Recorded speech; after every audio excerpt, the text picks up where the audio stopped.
Kosher cookery class presented by Gilda Bernstein. We must apologise due to a slight technical problem. We're joining Kosher cookery 20 minutes later than advertised. There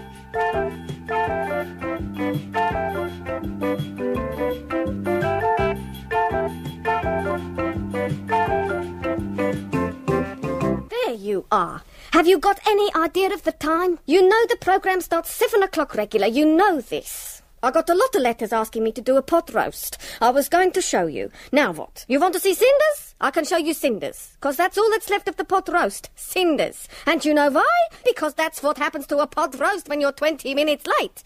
And don't ask me about the bagels. Just don't ask me about the bagels. You want to know what happened to the bagels? The bagels is ruined. Ruined. This is how you treat me. Your poor Gilda. You ever hear of an archaeologist discovers bagels? Digs up some bagels? No? You know why? Bagels don't last forever. You want to stay out, have fun, eat trash, go with shixers? Go ahead, do it. If it kills me, what do you care? Cliché.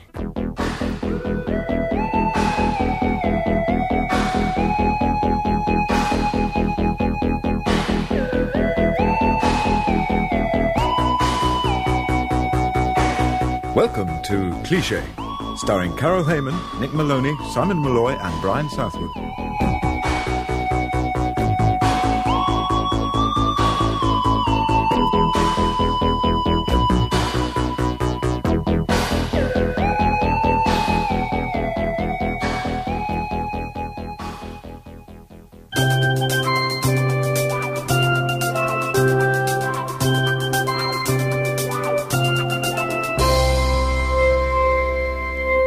Coming up soon, a Cliché exclusive. Jim Bland, inveterate alcoholic, tells his story. His broken marriage, his repeated attempts to find a cure, the uncontrollable rages, the depressions, the suicide attempts. Now, at last, Jim Bland, inveterate alcoholic, tells his story. I don't know what it is about the whole thing, but you listen to me. You listen to me now, and I'll tell you the thing that I'm talking about. Jim Bland, his tragic story. Formerly a top journalist with a leading newspaper, but now a top journalist with another leading newspaper. Promoted because of his prodigious talent for drinking enormous quantities of alcohol. This week only in Cliché.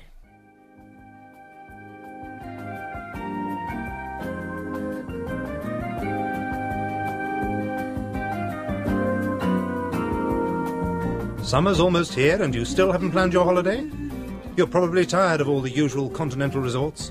Too hot to move, crawling with tourists, raucous discos, swimming pools too packed to swim in, and whoppo beach bums seducing your daughters. If you're looking for something new, something different, Mentis Holiday Tours can offer you the holiday of a lifetime. At last you can really get away from it all. Enjoy a Mentis frontal lobotomy.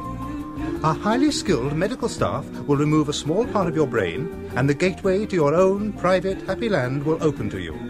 Because with this one small brain operation, you can avoid all those holiday hassles. No hidden surcharges, no hanging around airports, no double bookings, and no chance of sunburn. Forget about the mortgage, forget about the bills, leave those cares and worries behind. A lobotomy is the holiday of a lifetime that lasts a lifetime. No more pain, no more problems, just that doobie-doobie-doo feeling. Perhaps you're just looking for a short break. Then why not try one of our Mentis mini holidays? A weekend of electric shock treatment for 2 in Paris. Or 5 days of sedation at one of our Euphoria clinics. Mentis Holiday Tours. If you can't make up your mind, let Mentis make up your mind for you.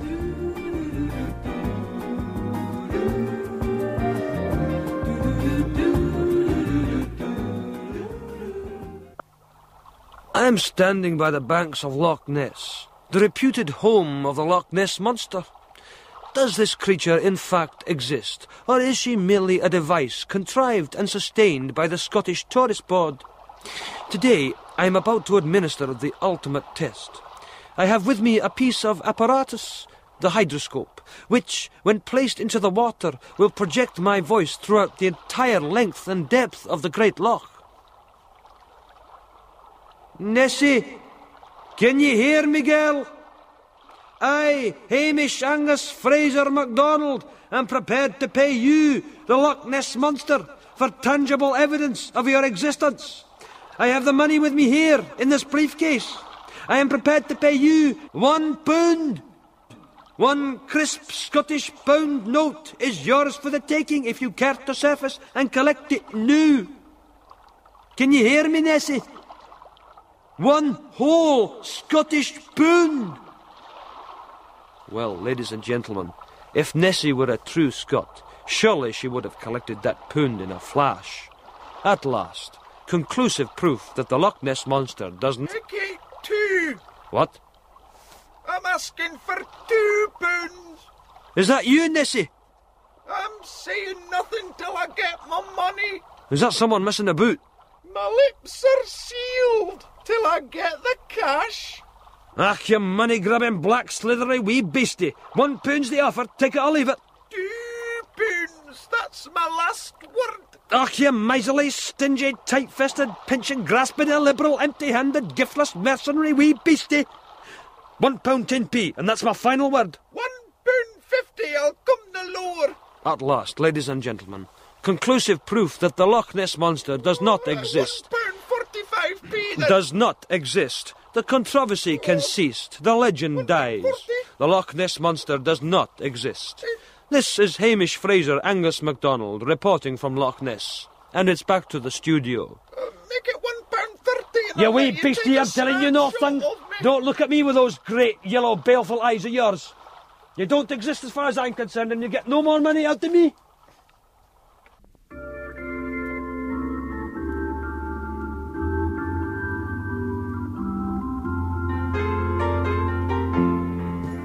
I'm what you might call a 20th century guy. I'm bright, young, successful, and when I get a problem, I want an instant solution. But up until a few weeks ago, my life seemed to be missing something. I couldn't understand. I had a great car, an amazing stereo system, and a really excellent place to live. My girlfriend was a model, and we looked good together. But somehow there seemed to be no substance to my life. So I got myself a faster car with white-wall tyres, got a Dolby system and a platinum needle for my stereo unit. I even got myself a better girlfriend. Still, my life seemed hollow. But then I discovered spray-on spiritual fulfillment. Just one little psst in the morning keeps you spiritually fulfilled the whole day through. Not only that, it smells good too. So if you're a 20th century guy and you can't afford the time to put meaning in your life, you need spray-on spiritual fulfillment.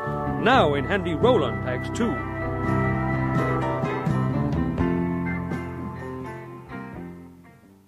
Why, I in this week piping, time of peace, have no delight to pass away. The time, unless to see my shadow in the sun, I just spent on my nose, deformity. Absolutely useless. Therefore, since I cannot, Look, just get prove rid of another him. to Get him out. entertain Get him his, out. Yes. to- Thank you.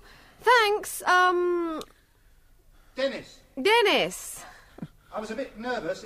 It wasn't very good. No, that was lovely, Dennis. We'll be in touch. Okay. Right, fine. Thank you. My God. Are we never going to get a Richard?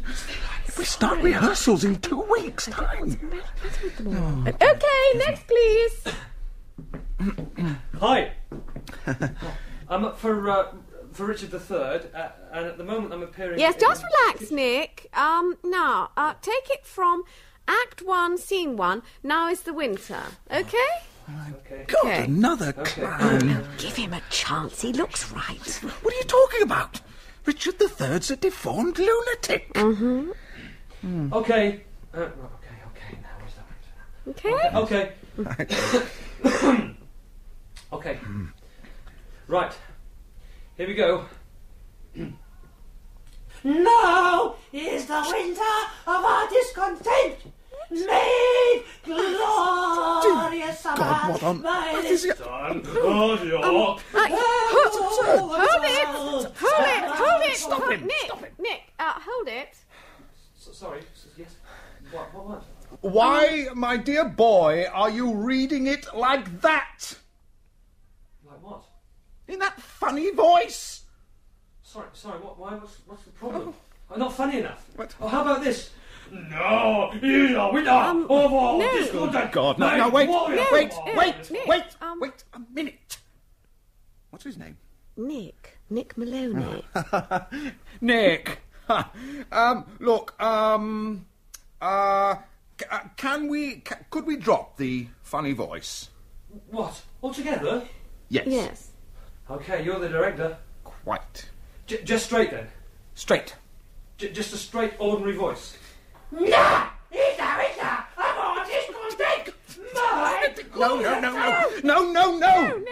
Even straight as that then? I mean, you want it absolutely straight, do you? Not even the slightest trace of a funny voice? Look! I'll make it clear for you. It's Shakespeare. It's Richard III. It's a tragedy. Do it straight. Or get out. Okay, you want it straight? Thank you. Right, okay, fine. Shakespeare. Tragedy. Straight, okay, do it straight. Now is the winter of our discontent, made glorious summer by this Duke of York, and all the clouds that even in the very extremity that lord upon our Now house, listen to those in cadences. the deep That's bloody bosom marvelous. That's our Richard. of the That's it. ocean That's it. very- You're hired, dear boy. You're hired. Thanks awfully. And now, Cliché's entry for the International Year of the Man Song Festival.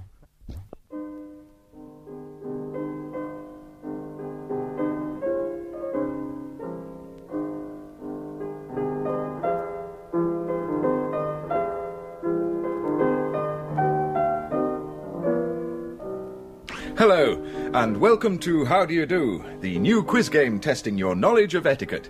On the panel tonight, Lady Melchester, How do you do? the Marquis of Sainsbury, How do you do? and Lord Faversham. How do you do? First question. You are attending a cocktail evening, and quite accidentally, the hostess, Lady Blakeworth, knees you in the groin. What is the proper form of address? Lord Faversham. Thank you, your ladyship. Is the right answer. The Duke of Blakely is entertaining dinner guests, and you notice that his flies are undone. How do you draw his attention to this fact? Lady Melchester? You call out, "Way hey, Willie, the stable door's undone and the horse is bolting." Correct! Moving on, you take a dry sherry as an aperitif, a hock with the hors d'oeuvre, a fine claret with the entree, champagne with the sweet, port with the Stilton, followed by a liqueur coffee and a 5-star cognac. What colour is your vomit? The Marquis. Red. Is the right answer.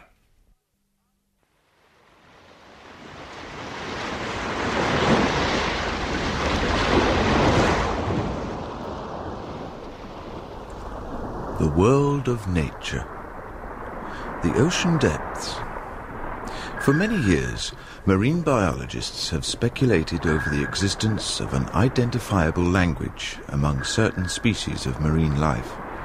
Now, at last, the breakthrough has come. Not, as was first hypothesized, from the dolphin, but from another mammalian sea dweller, the blue whale.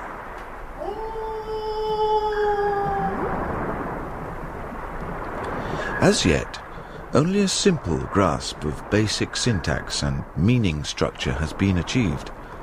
But this is enough for us to decipher certain simplistic features of whale communication. This is the call of a male adult to one of his offspring. This particular communication takes the form of a castigation. The adult is chiding his youngster for some misdeed. Now we hear a stringent denial from the adolescent whale. It becomes apparent, as the conversation progresses, that the father has discovered several copies of the National Geographic magazine under his son's rock. These magazines contain several photographs of naked female blue whales. The youngster protests. He claims they are not his, but belong to his friend, Charlie, who left them there last time he visited. The adult whale emits a rather strong expletive and goes on to say, "If you've seen one naked blue whale, you've seen them all." Surely the nature of this rudimentary whale dialogue is, at last, conclusive proof that there is a creature as intelligent as man himself. Or, if you like, as stupid.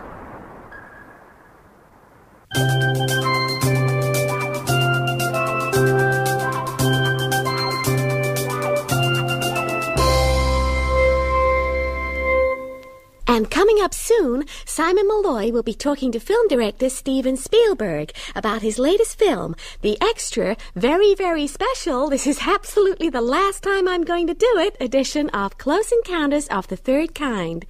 They'll be chatting about how come alien beings who traveled 450 million light years across the universe to visit the planet Earth happen to be carrying with them a Hammond organ.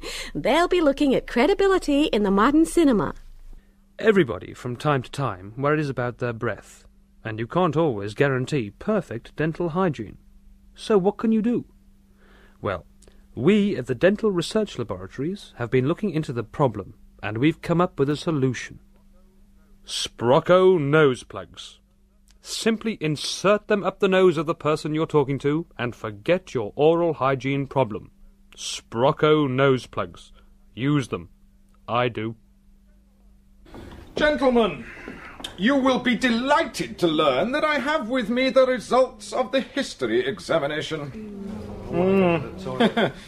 Thought you'd be pleased. Arkenberg, 72%, second. Ainsworth, 67%, fourth. Allen, 55%, 12th.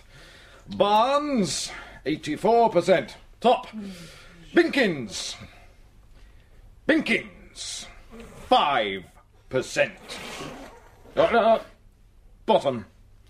Before I continue, I should like to ask Mr. Binkins a question. Binkins, did you revise for this examination? Yes, sir. I refer you to question 4. What were the effects of the Counter-Reformation on the Church of England? Your answer, Binkins, was a monument. An everlasting testament to the god of waffle. I will read you a short extract from this masterpiece. Question 4. It says at the top of the page, what are the effects of the Counter-Reformation on the Church of England? The essay begins. What are the effects of the Counter-Reformation on the Church of England? Yes. What indeed? Well, first, there are several words before answering this question, if we are ever to achieve what it is we set out to do, although it is not always possible so to do it. That should be defined for clarity. What are the effects of the Counter-Reformation? Yes, what indeed? That is the question that has been set. What are the effects of the Counter-Reformation? And that indeed is the question I shall try to attempt to answer, i.e., what are the effects of the Counter-Reformation in the Church of England? A marvellous opening. Now we come to the heart, the meat of his analysis. I quote, so now we must examine the words which I stated earlier had to be defined. See above, in order for us to reach the final goal that we set out so to do, i.e., what are the effects of the Counter-Reformation on the Church of England? Firstly, let us define the word what. What is a questioning word, which implies a question. And what is the question implied here? Yes, you've guessed it. What are the effects of the Counter-Reformation on the Church of England?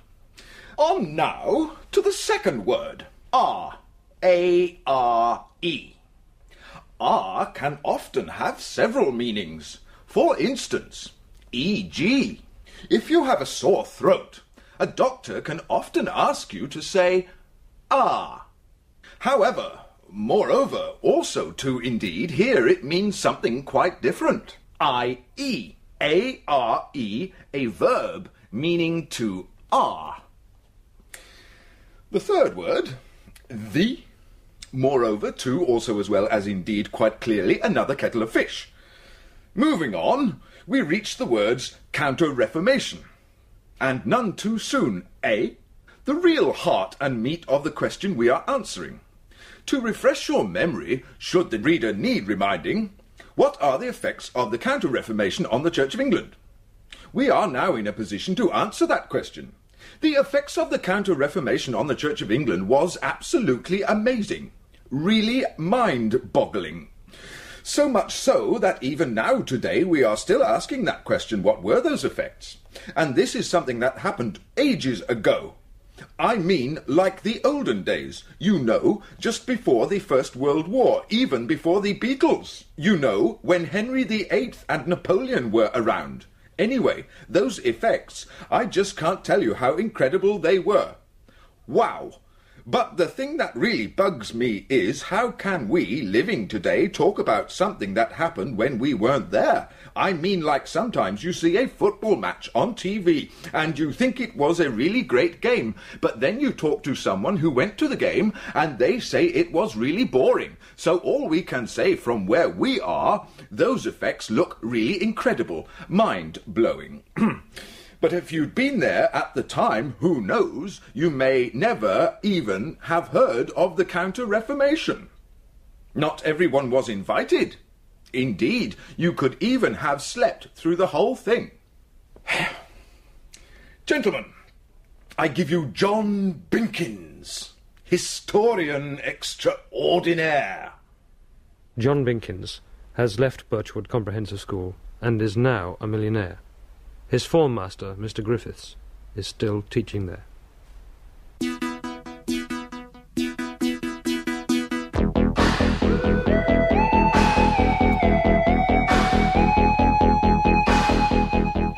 That was Cliche, written by Rob Grant and Doug Naylor, with musical accompaniment by Pete Lingwood and starring Carol Hayman. You want to see cinders? I can show you cinders, because that's all that's left of the pot roast, cinders. And you know why? Because that's what happens to a pot roast when you're 20 minutes late. Nick Maloney.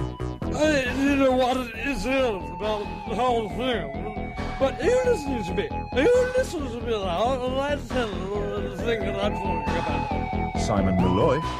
If you're looking for something new, something different, Mentis Holiday Tours can offer you the holiday of a lifetime. At last, you can really get away from it all. Enjoy a Mentis frontal lobotomy. And Brian Southwood. The effects of the Counter-Reformation on the Church of England was absolutely amazing. Really mind-boggling.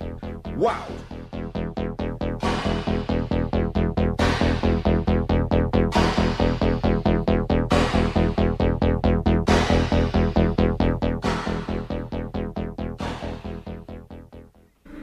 Cliche. Cliche was produced in Manchester by Ron MacDonald.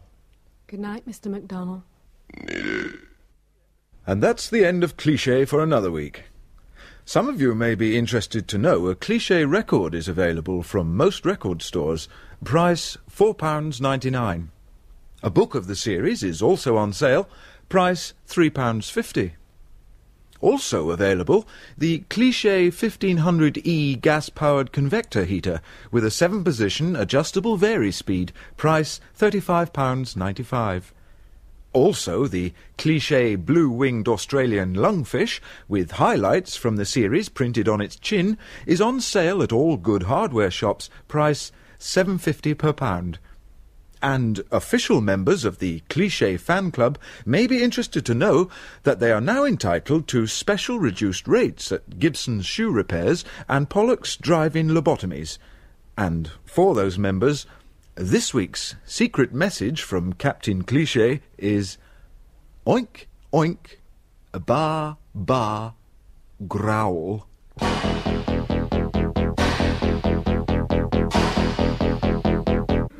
Cliche! Well, that's the end of the present series of Cliché.